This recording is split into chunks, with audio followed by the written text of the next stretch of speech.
Howdy, everybody, and welcome to Creating a Shared Reality, Ad Hoc Intelligence Collection and Sharing for Emerging Threats. So, my name is Curtis Fechner. I am an engineering fellow here at Optiv. Prior to being an engineering fellow, I have had various roles here in our incident response practice.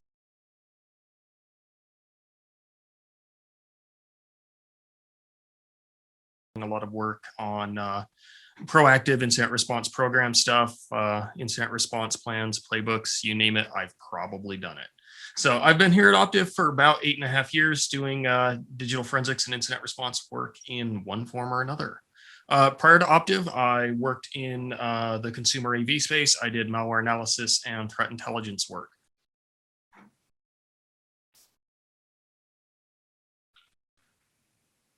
So, what is an emerging threat? Uh, I'm pretty sure there's a formal definition somewhere that somebody's put together for an emerging threat, but really I'm just using this as a descriptor. Basically, what I'm getting at is security threats that catch you by surprise, and now you're kind of in fire drill mode, like we see pretty often with various 0 days or other sudden drops of information. Solarwinds is a great example of this, as well as the more recent exchange vulnerabilities earlier this spring. In other words, things you can't really plan for that may catch you off guard. And then also, in addition to those sort of truly emergent threats, I also think about this in terms of those sort of constant thorns in your side that get worse and worse over time.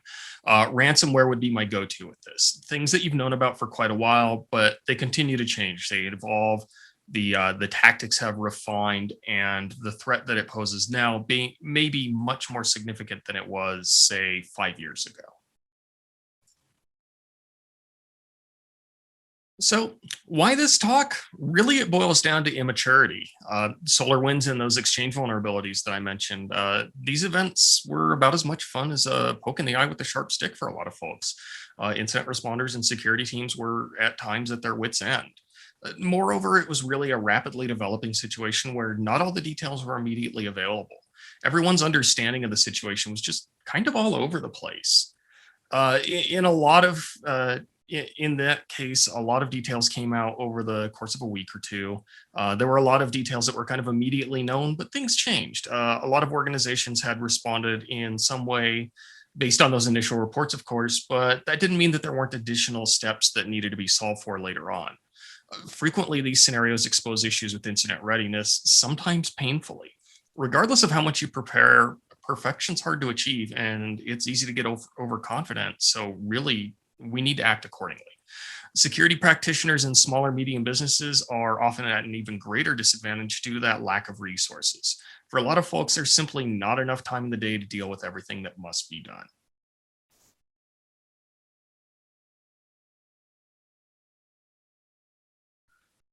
So, with this talk, I want to emphasize three main objectives for navigating difficult situations by creating something of a shared reality where everyone's on the same page and really understands what's at stake.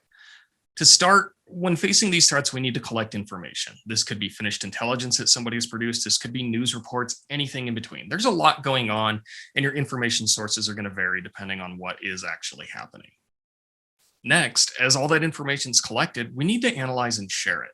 Keeping things to yourself is not particularly effective and is kind of the antithesis of what we're going for here with creating a shared reality. And finally, of course, taking action. As information is collected and analyzed, maybe we produce intelligence. And what ends up happening is we need to inform decision makers, people who are going to do something. This might be yourself. You may be collecting information for your own benefit, but there's probably other people as well who are going to benefit from your efforts of collecting this information, consolidating it, and sharing it. So, getting started, let's talk about collecting information. So, threat intelligence. Unless you've got a big budget and the staff to support it, it's really kind of tough to establish a fully functional threat intelligence program that serves your entire organization. Well, so what do? We make do. We can be totally ad hoc with all of this. Is it perfect? No, but who cares? Even a sloppy ad hoc approach is better than doing nothing. While a formal CTI program really does have a lot of structure behind it, processes, all these sorts of models for how we're going to operate, You may not have that benefit, and that's okay. Nothing wrong with that. You can still put together information and share it with other people.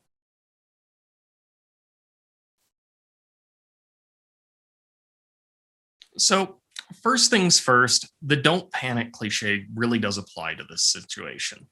We all do it. Hype, uncertainty, everything can precipitate a lot of panic. This might not be really obvious panic necessarily, but it's panic nonetheless at times. Panic can result in identifying the wrong priorities, underestimating a threat, or even overestimating it, or really missing some other critical detail. Unsurprisingly, lessons from grade school really start to show us the way to get started with this as well. The five W's more or less give us the template that we're going to use for collecting information. Obviously, context matters, and some questions are probably going to be more relevant than others. At the end of the day, think of this as scoping the problem because that's basically what you're doing, same as incident response.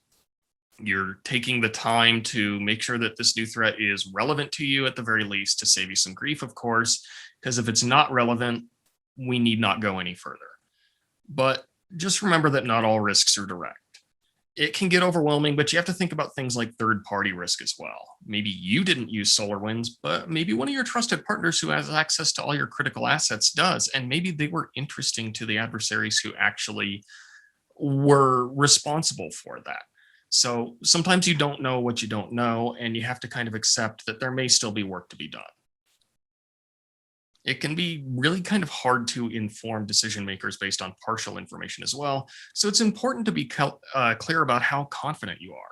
If you're not 100% confident, that should be conveyed. It's okay if you don't have 100% confidence as well. Just be clear about it. To be clear, however, usually the news gives us a pretty decent high level scenario to work from to get started here. There might be things that change and we may get details wrong. Again, that's okay.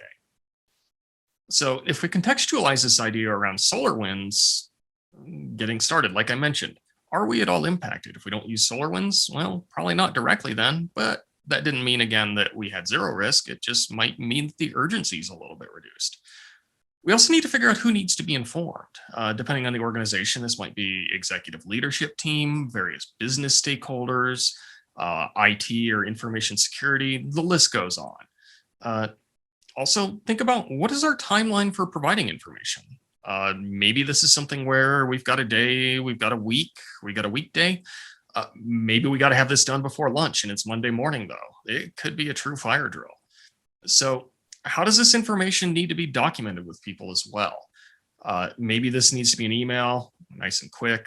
Maybe this needs to be some sort of a brief PowerPoint deck to brief executives with just a few bullet points. You get the idea, right?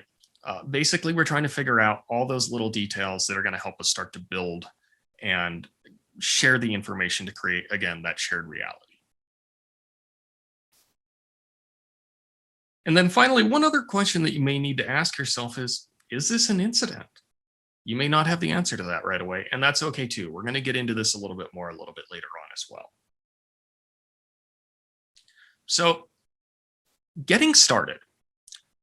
We may have identified those general questions that we need to answer, but we actually need to figure out how we're going to answer them, right? So, we ask more questions. And again, we may have some information, but where that information lives depends on the question you're trying to answer. So, what do we need to figure out? Again, this is one of those questions, it's kind of inherently contextual. A 0-day sort of scenario is going to precipitate a lot of questions, a really short timeline attached to them, really about immediate risks. But with something like ransomware, something we've known about for a long time that continues to attract attention, like we've seen in May here, maybe the organizations thought about this a while back, but they haven't updated their knowledge. So they're going off of a mindset that is a few years old when ransomware tactics were a little bit different. So instead, that question becomes, well, what changed? And so we got to figure out what we need to actually figure out. As we're getting started here, it's important to think about what makes an actual good source of information. Building out this understanding of reality, we need sources of truth. The problem is that there's a ton of information out there at times. Some of it's really useful, and maybe some of it, frankly, is garbage.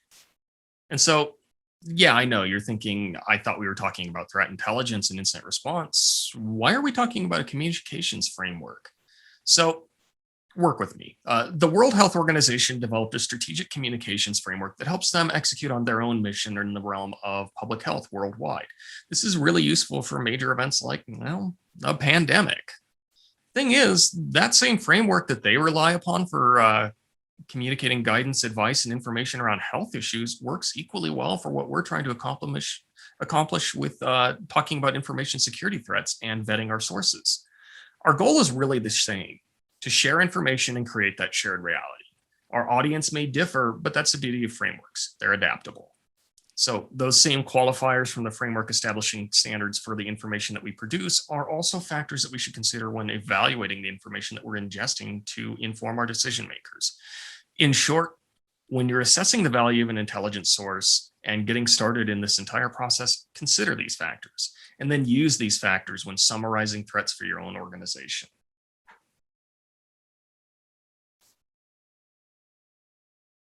So, as we start actually collecting information, we can use that WHO framework, of course, but it's time to dig a little bit deeper.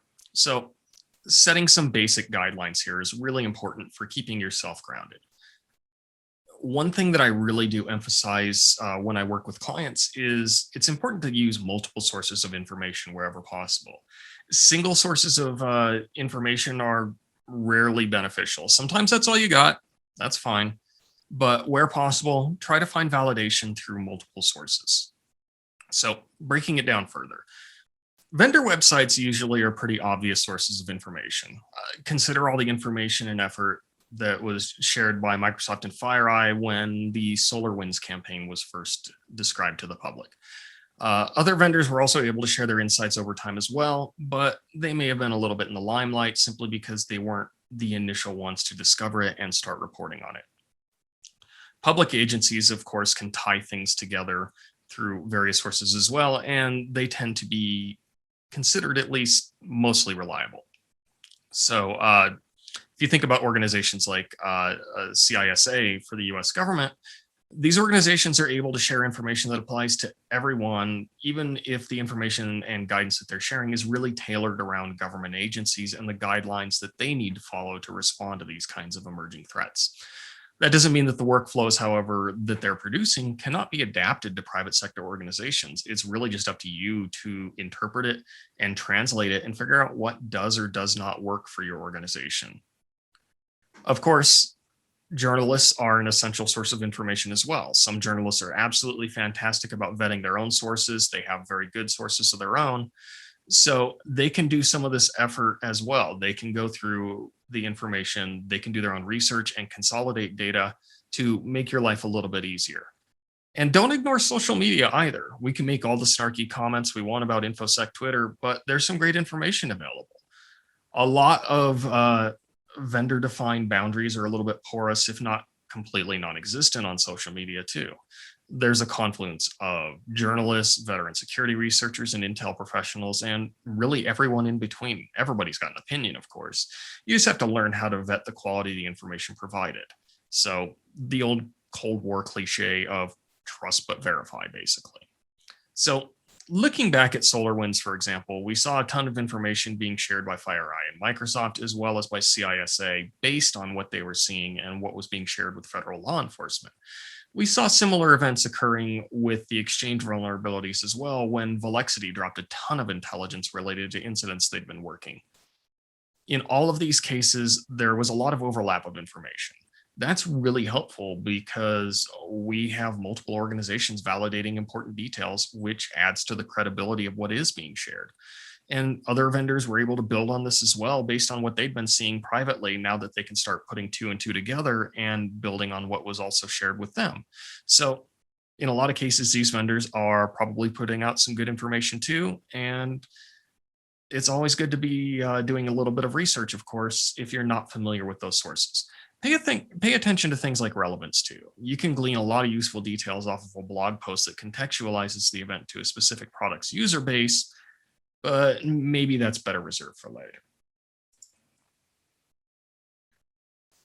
So, talking about risk next. First things first, I tend to recommend not really worrying about attribution. When the building's on fire, nobody really cares who did it.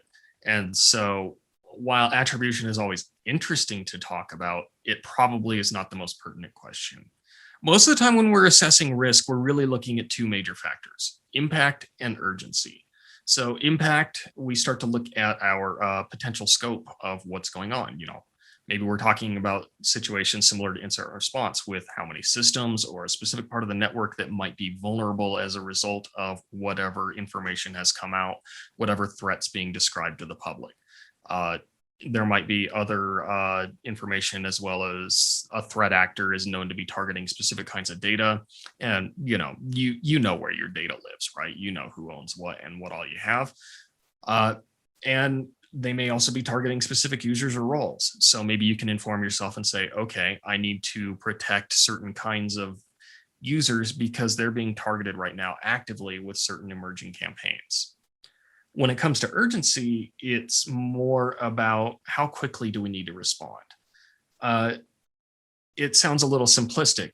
If you're a nonprofit, this probably doesn't apply very well, but for a lot of organizations that are a little more profit-driven businesses, we want to make money. So is that at risk?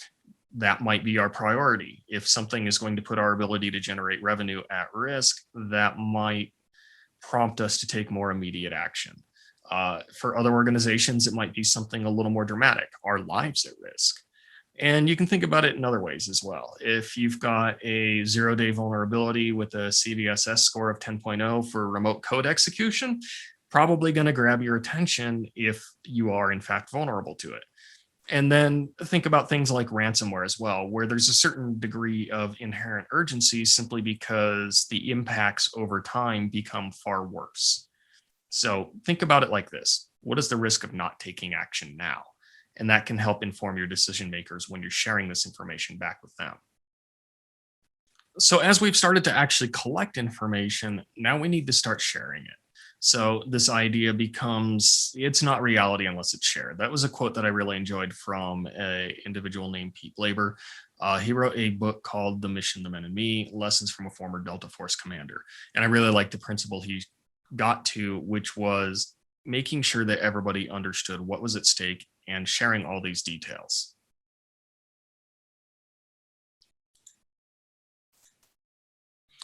So breaking down our audience and use cases. I'm using some simplistic terms here. We can really bring this into two categories. Nerds, people who wear suits. So, okay, nerds, technical people who want technical data. It's important to some, but not all, of course. And frequently these nerdy types of people, really what they're going to be doing is explaining technical problems to non-technical people. And so it's really important as well, as you start thinking about audience, if you are on the technical side of things, avoid technical jargon when you are informing people who are less technical. And just remember, your job is to inform decision makers. Very often an intelligence summary is a technical write-up, and that's kind of a problem. Not everybody's going to read reports that you're writing, and really, you're not necessarily going to be that decision maker. So your job becomes to inform these other people who maybe wear suits, right? So the people who wear suits, of course, well, if it's a business, like I mentioned before, they want to make money. Technical data may be somewhat irrelevant or entirely irrelevant, depending on their role. But they do like to know if there's a risk of not making money, and that can be a huge driver in their decision making. So when you can contextualize what you're seeing out in the wild to these people in a way that helps them understand if there's a risk to that, it can really inform their own decision making, which again goes back to what we were talking about with risk and impact and urgency. So as we move further, what we start to find is that we need to coordinate and then communicate. So this tends to fall, in my opinion, into two forms: short-term communications and long-term communications. So with short-term, we're talking about a lot of ephemeral knowledge, and frequently we can talk about this somewhere like chat, right? Slack or Teams for a lot of organizations being where this tends to happen the most. We can also find that we need to have some form of written communications, though. So where we start to come with this is maybe there is that value in having a knowledge repository of some sort. It may be somewhat informal. This is going to depend on what tools are at your disposal. It may also amount to emails and meetings. Conference rooms for a lot of short-term efforts become really popular. I don't really care for them. A lot of people like the idea of having a war room. I feel frequently that you start to get too many people in a conference room. However, you tend not to get anything done because people are too busy talking and nobody's actually working. So if you can delegate and maybe assign some roles to people who do sit in the conference room versus those who do not and stay focused on the task at hand, even better. For smaller organizations, this can be more challenging when you have to do everything yourself, of course. In the long term, knowledge repositories, real knowledge bases become a lot more important to what we're trying to accomplish here. So on a low sophistication level, this could be something like OneNote, something that you may already have at your disposal because you have an Office 365 subscription in your organization, something of that nature. You could get into a point where you have wikis or something like that, where you can assemble information for more technical audiences as well, where this information is not going to be edited very frequently. OneNote is a little bit better when you are going to be editing frequently. So I like it more somewhat for short term, but it can still be good for long term as well if you don't have any other options. When we talk about really long term things, this might be where you start to see things like quarterly briefings for business audiences. In these cases, it's going to be a lot of PowerPoint decks and it's going to be very formalized where you really are articulating complex technical subject matter into more simplified details for people to inform their decision makings at a more strategic level frequently. And then finally, think about exercises as well. We can actually apply the knowledge that we've gained from either short-term or long-term efforts into our continuous improvement efforts. And I'll get to this a little bit more later on in this talk. But think about that as well. When it comes to coordination and communication, your exercises are still applicable and still fall into these sorts of categories where you're actually communicating about emerging threats. All right, so knowledge bases. Really, the best tools for knowledge retention are whatever's available to you. I really like OneNote as a basic solution. I've already mentioned this on the previous slide.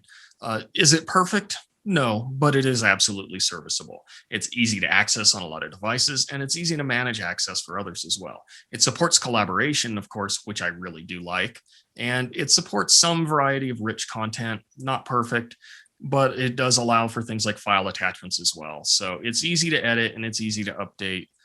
Let's not talk about auditing changes though. So really, you can use whatever you like. Like I mentioned before, a wiki is a great long-term information intelligence collection resource. They can be a pain for updating regularly unless it's literally your day job. And I will also say that based on my own experience, having templates for pages when you're using a wiki can be very helpful. You can get more advanced, of course. For some organizations, they've started to move over to Jupyter notebooks. You high maturity overachiever you. There's whole talks and blogs on this subject, so I just want to acknowledge that they do exist. Eventually, you might actually end up in a position to implement a real threat intel platform, maybe not a commercial one, and if so, that's great. This might be MISP or Yeti, perhaps. There's no real wrong answer necessarily. It just depends on your use case. The key here is really whatever enables you and or your peers to do better research, to identify useful information and turn that into intelligence that can inform others. Again, as always, that shared reality should be your objective. So don't feel like you're dependent on commercial intel sources and don't feel obligated to rely on them solely if they are available to you. Complement that commercial research with your own as well. You know your organization better than they do, and you're in a much better position to contextualize things to the people that you work with on a day-to-day basis. On this slide, I did include a graphic. This is an outline of how you could potentially organize, say, a Solarwinds notebook just to keep track of the emerging threat and some of the information that you might put together. Again, this could be things that you've collected off the web and simply put into some sort of a structured hierarchy. At the end of the day, the entire idea is simply to keep information consolidated so that other people can access it. There's some context around it, and ultimately it's usable. So at some point with your information sharing here, you're probably going to end up talking briefings and reports. With briefings, frequently these are going to be PowerPoint slides, maybe some fairly verbose emails. It kind of depends on the audience. With PowerPoint slides, simpler is usually better, and frequently those go to a non-technical audience.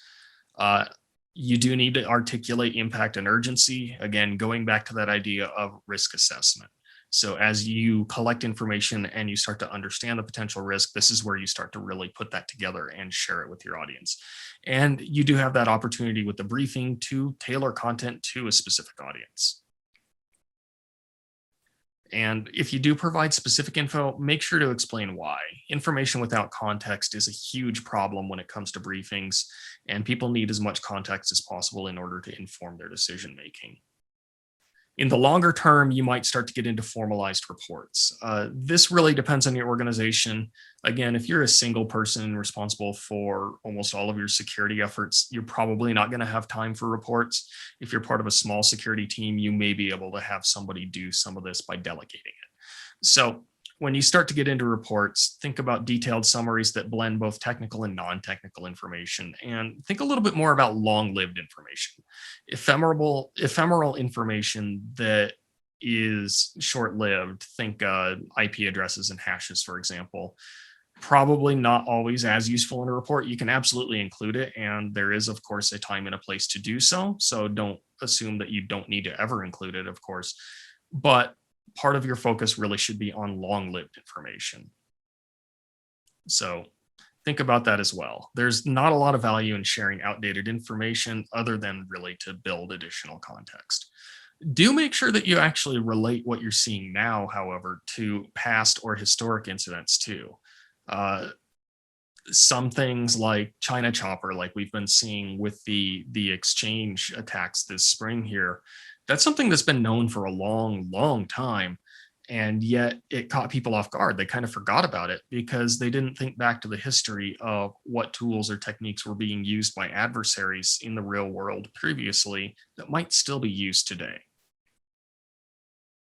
And finally, avoid providing canned recommendations like patch systems or don't click on malicious links, things like that. This isn't the time to be obvious, and it gets really tiresome for your audience if you're just repeating these same recommendations over and over and over. So any comments that you do include in any kind of report or really in any briefing should explain why you have a certain piece of information that was included and emphasize whether any action is or is not necessary. So the final part of this talk is all about taking action, taking the information that you've collected and then shared, but then acting upon it as well so that you're actually having some sort of outcomes as a result of this due to this, again, emerging threat. So the really obvious question, of course, is this incident response? Uh, is it an incident? Maybe. Every organization defines an incident a little bit differently. For some of them, there's a lot of formality around the term incident, and this is with a capital I. So care has to be taken again when using this term. You may have some guidelines around this in your organization. If so, frequently you do know this already. If not, it may be important to document this.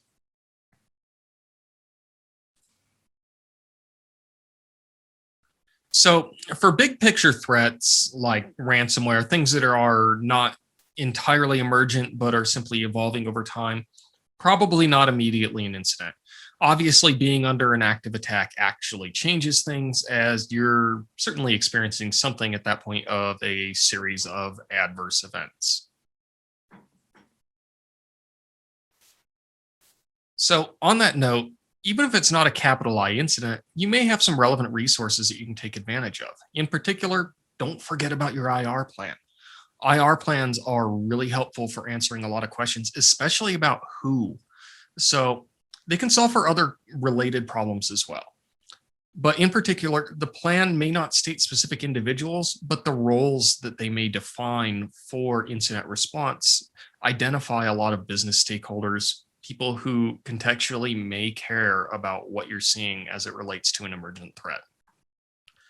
A lot of formal IR teams are defining the IR plan, and these do include a mix of both technical and non-technical people. So start thinking about the questions that these people who are involved as stakeholders in your incident response plan will actually have for you and your team. Financial people may not understand the technical minutia of a threat, but they may still want to know if this is something that's going to cost the company a significant amount of money. You don't even have to fully answer every question. The goal is simply to understand who the key players are and how to best inform decision makers. In doing so, you can also start to articulate big picture concepts like risk again as well. So, building a playbook for a truly emergent threat can be a little bit awkward. On one hand, you're coming up with a game plan, which is good, but on the other hand, you may only be dealing with this threat once. That being said, personally, I really like the idea of building out a high level playbook simply because there is always a chance that you could come up with some ideas that you can carry forward into other sorts of threat scenarios or emergent events that your organization might face in the future as well. So, at the very least, it's good practice for the future. And make sure that you're focused on good enough, not perfection. If you're trying to be perfect, you're never going to get anything done. You simply need something usable that helps inform decision making, as always. So at this point, I think it's important to call out the obligatory pyramid of pain from David J. Bianco. This has obviously been around for a long time, but it's really relevant to what we're talking about when we are talking about emergent threats and sharing information around them. So frequently at the start of these sorts of scenarios, we have a lot of data that exists very low on the pyramid, IP addresses and hashes in particular. What really starts to matter over time, however, are the tools, techniques, and procedures that you see, that the actual tactics up at the top of the pyramid. In that case, what we try to do is devise some strategies for actually hunting for these, because these are really going to be those indicators that show some sort of action on objective on the part of an adversary, depending on the kind of threat that we're talking about. So basically, we can start by doing some basic hunting on these sort of ephemeral indicators, our hashes, IPs, things like that. But that's only going to get us so far. Those are going to change over time, and it's fairly trivial for the adversaries who may be carrying out any kinds of campaigns to change. If you talk about something like ransomware, uh, tons of different ransomware groups out there, everybody's got different infrastructure and everything else. So at that point, trying to focus your strategy around those ephemeral indicators is probably not going to get you very far. Whereas looking for the actual tactics that they use and the techniques once they are carrying out one of their attacks against a victim organization is far more effective, both for identifying them, but also potentially for developing a preventive strategy as well. So with SolarWinds, we got a pretty good amount of detail around the tools and the host artifacts, which was really helpful. If you look at something like the Exchange vulnerabilities disclosed back in March, we had a situation where the threats were ongoing and not necessarily sourced to one specific actor. The immediate first news, sure, that might have been associated to one specific actor, but as vulnerabilities were disclosed, others started to take advantage of it as well. So those technical indicators at the bottom of the pyramid became a lot less valuable because it wasn't as predictable at that point. We could, of course, inform ourselves of specific TTPs that might be employed during the exploitation of those vulnerabilities, however. So by focusing at the top of the pyramid, we still have options available to us, even as infrastructure and file hashes, domain names, and things like that change over time. So another detail that I've hinted at a little bit here is the idea of hunting packages. I've seen hunt package or target package, both terms used fairly interchangeably. Labels don't really matter, of course. I don't like buzzwords either. But the concept's really good. Putting together the right information and handing it to people with the right technical skills, or close enough, depending on your organization, to actually start hunting for indicators of attack or compromise. Not just looking for those hits on IPs or hashes, though, Nothing wrong with that, but that's something you can start to automate. Uh, Although, on that note, when you think about that and you start thinking about those technical indicators, sometimes those raw feeds that you get with these emergent threats may have the potential for false positives. Somebody may identify some IP addresses or some domains that are actually tied to legitimate organizations. For the sake of simplicity, maybe we'll talk Windows Update, something like that. Maybe there's malware that makes a call out to that just to see if it's got a valid internet connection. So sometimes those indicators end up being tossed in with the actual bad ones. And if you're not careful, if you don't vet your indicators, you can end up with some IOCs that generate a lot of false positives and really just waste a lot of time. But back to the point, what we're really wanting to look for here are those indicators of attack. Perhaps these are chains of techniques that we can tie back to the MITRE attack matrix, or maybe just piecemeal techniques on their own.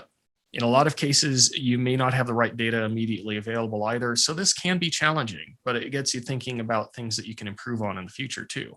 Think about it in terms of Windows log events. If you only collect logs from a domain controller, you might miss some really critical log events from workstations or servers that are occurring on that local host, which would be necessary to actually identify a specific adversarial tactic too. So think about those blind spots and start thinking about how you're going to collect that data from hosts as you start getting further into threat hunting. But ultimately, what we're talking about here is packaging up all of these different hypotheses, all of these different theories about what we might see for a given emergent threat.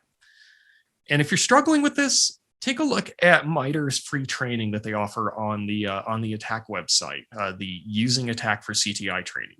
A lot of this is geared towards intelligence analysts who do this for their day job, but it can really help for taking some reports from third parties and contextualizing it for your own organization by extracting out those important details that you can use to build out hunt hypotheses.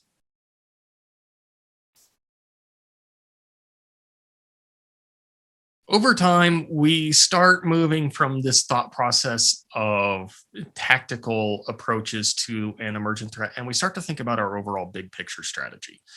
So, stopping a truly determined attacker can be quite difficult, but for some other threat actors, there's something to be gained from trying to slow them down.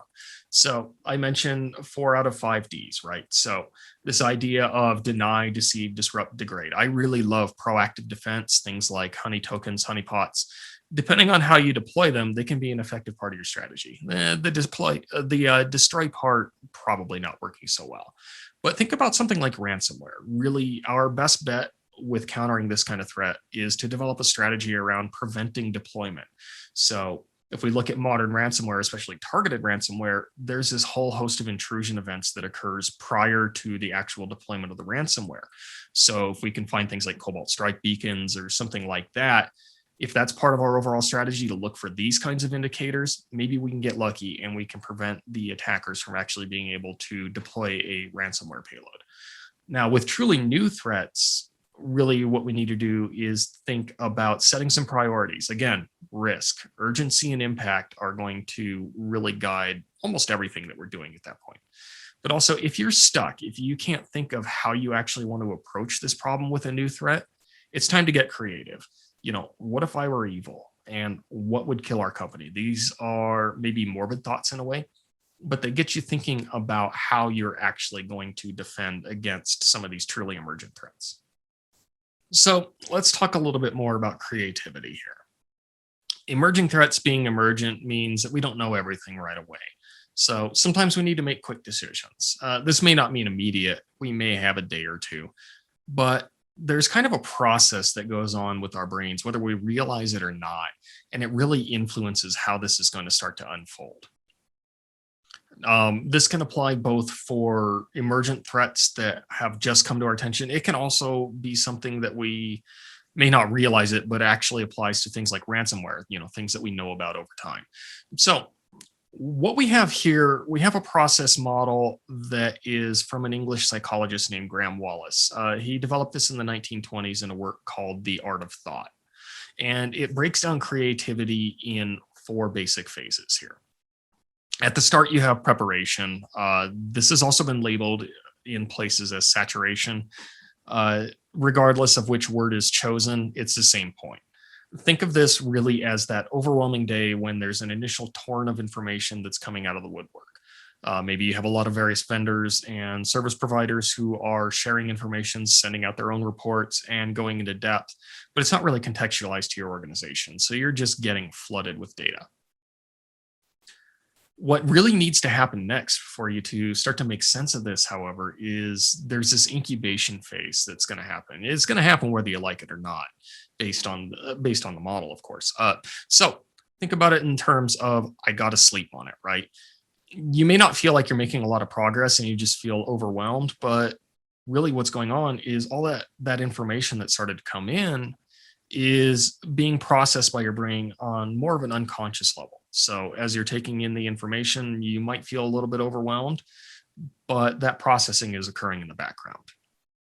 Eventually you get to this illumination phase and now you hit a eureka moment.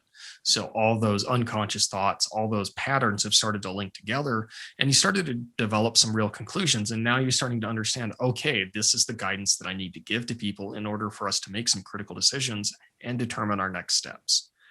And so we end up at verification. Neurons firing with new ideas, start digging in, see if these ideas really pan out, or if we have other ways that we need to start applying what we've learned. So as we wrap this up, the last parting thought that I have for you is all around continuous improvement. Taking what we've learned about an emergent threat as we've collected information, processed it, and turned it into intelligence and created that shared reality, and we've probably acted upon it as well in some form, we can carry this forward even further. We can turn this into things like training exercises. Maybe we contract out a penetration testing firm to do some red teaming that uses some threat scenarios that are fairly similar to this new emergent threat. But maybe we also look at something like purple teaming, the idea of actually taking our red teamers and bringing them together with your own security team and executing attacks and looking at the telemetry generated by the security controls you do have, and then learning from that. And of course, tabletop exercises, which if we think about something like ransomware, a big picture threat that evolves over time, just doing one tabletop exercise ever about ransomware means that you may have exercised against what you knew 3 years ago, but is it still relevant today now that tactics have changed? So as you stay on top of this, as you continue to consolidate information and share this with people who make decisions, you can start to build these exercises out as well. And you can start to identify some questions such as, knowing what we do now, are we actually able to respond? And have weaknesses been exposed in our security strategy? And based on that, well, maybe we can get to work. Maybe we can take this the next step further and prepare ourselves for the next time that this occurs, so that if we had our hair on fire the first time, maybe we feel a little more comfortable and confident the next time going into this, because we know how we want to document information. We know how we want to create that shared reality and keep everybody operating on the same page and not being as reactive, because now we can be proactive in our mindset. And so with that, I just want to go ahead and thank you for tuning in. I am going to be present on the Source ZeroCon Discord. My handle on there is Octa number 8862. So feel free to shoot me any questions that you might have. If you want to discuss this further, talk about some additional ideas, anything like that. I'll be on here all week. So with that, thank you again so much for your time, and I look forward to talking to you.